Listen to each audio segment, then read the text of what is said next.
Hello and welcome to the show. On the program tonight, I'm going to learn some Malenka dance moves. The Ukrainian Dancing on the Border Festival is this weekend and the kids have been hard at work practicing. But first, Teleby Lake lost its school this week. The Buffalo Trail Public School Division has decided to close the doors for good on the small learning operation.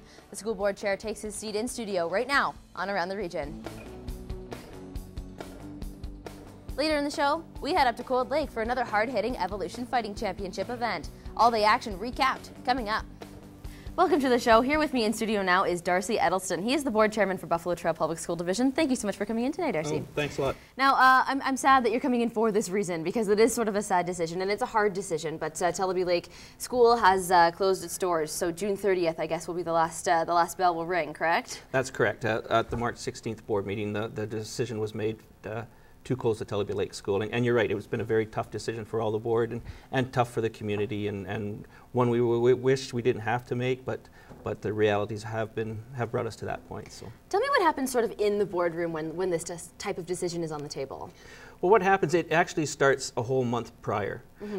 In January, the superintendent, he does a school review report, and he reports on every school in the division, talks about student enrollment, class sizes, provincial test results, school utilization rates, a whole number of things. And from that, when that report was made in January, the board had some concerns about some of the things they saw at Teleby Lake. And so they started a school review process.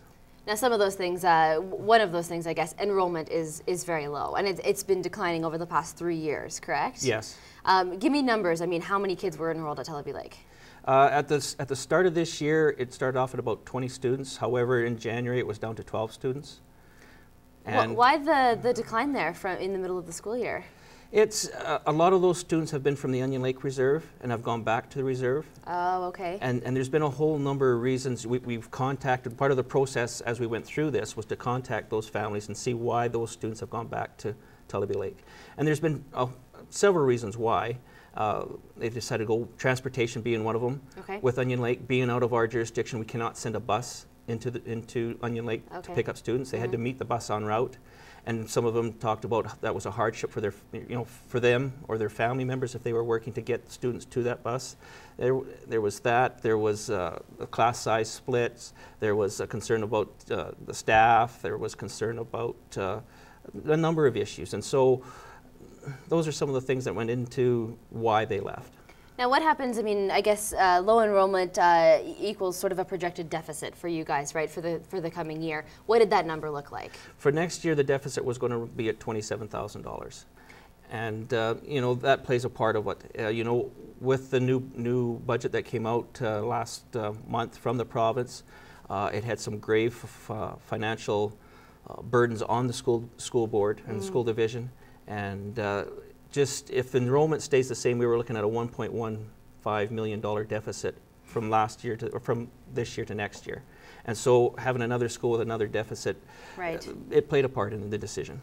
Now I guess many parents have expressed concerns about long bus rides, right? I mean, where are these students going to go? The students in the Teleby Lake area will be transported to Marwayne. That'll now be their designated school. Bus rides are a concern across all of rural Alberta. For Buffalo Trail, we have 107 bus routes.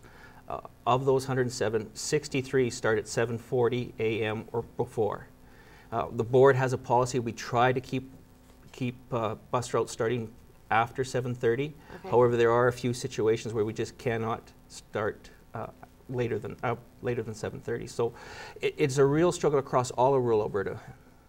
Now, I guess, you know, starting at 7:30, what time would school be at then? School would be at roughly 9 o'clock. At 9 o'clock. So, I mean, that is a long time, right? Yes. I mean, to be on a bus. And many parents didn't want their kids to be, you know, on a 3-hour bus ride every single day. They were saying that, you know, with those longer bus rides, it's not an ideal learning environment because their kids are tired, their kids are drained. Is that a proven fact? I mean, it sounds right, but... Well, you know, it's not the ideal situation. Okay. However, all over Alberta, there's kids getting on the bus before 7:30, and it's just as the rural population declines in the province, bus rides are getting longer, and it's just the fiscal realities of the situation out there. Are there any sort of like proven numbers, like bus ride to grade ratios that you guys know of?